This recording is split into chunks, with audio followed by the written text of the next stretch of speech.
was to terminate two hydropower projects that was signed by the government of Meghalaya many years back.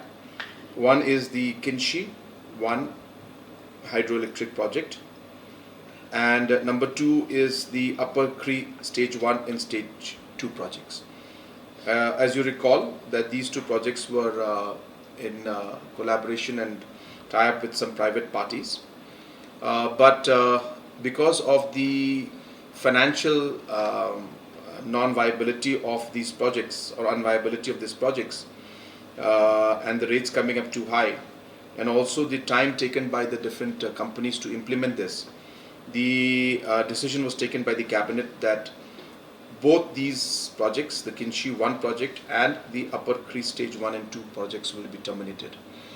But the government will, and the departments concerned will immediately move for looking for new partners, or maybe the same partners also in a new format, because as I said, the main reasons was that the project in its current forms were not looking or not viable in terms of the rates.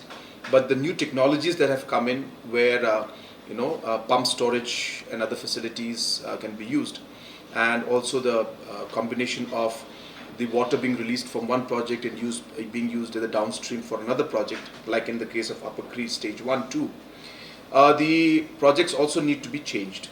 And hence the government will immediately, the department will immediately work in that aspect, and we hope that very soon we'll be able to have the expression of interest to move forward with these projects in its new form. The technical viability of the project was impacted. The water level, they had studied again. In the initial stage, they had given a larger amount, but then later on, depending on the topography and depending on the water availability out there, the size of the project had to be reduced, and it came to a 270 megawatt project. And then after that, again, because of the fact that all the investments that were to be made with a smaller project and a smaller size of the output, the viability of the project was not there anymore. So it was purely on the basis of technical viability. While we go for private parties to take up the projects, it's quite simple to give it to them. When the power is generated, we don't get much of it. We only get 12% as free power.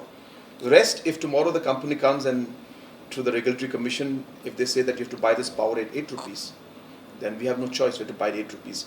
So the question arises whether how feasible it is for the state government, how feasible is it for the people of the state, how feasible is it for the government. Now today, for us to produce and go forward in a project like, say, just to give you another example, say Leshka, thousands of crores of investments will have to be made in order to produce another 100, 200 megawatts out there.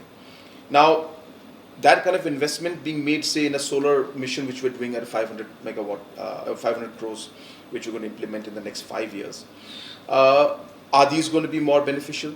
So ultimately, one has to study the technical and financial viability of the project and see whether it's going to make sense for us to invest so much of money, especially again keeping in mind that if we give it to private sector, there is no commitment of giving us power, so we have to buy it from them at even a high rate. And number two, for us to take up the project on our own also, with MECL having a large financial stress on it even today, would it be financially viable for us to do that in the long run? That aspect that has to be seen. So the decision may sound very simple, but it has large implications in the years to come, and hence we have to be very careful. We feel that it is more important as of now today to efficiently run the system that is already existing. How do we ensure that the supply of power that we have, how do we rationalize it? How do we make sure that we are able to purchase it at a better rate and sell at a high rate whenever we can? And how to improve the overall efficiency in working of all the systems. Today you'll be happy to know that all the units of the power supply today are actually functioning. All the units. There was a time when, stage 2, 3 of Umyam was not working, or 2, 3 of the turbines were not working, anything, and we were having huge loss. Today we are producing almost close to 4 million units of power a day. That's the highest we have ever produced. So I think it's important to look at these efficiencies and overall efficiency in terms of our AT&C losses. So all these areas are important. So production is also important. But as I said, we need to be very careful in where we commit our financial commitments, so that in the long run we're able to get maximum benefit for the people of the state, keeping in mind the investments we have to make. So it's a very calculated decision to take.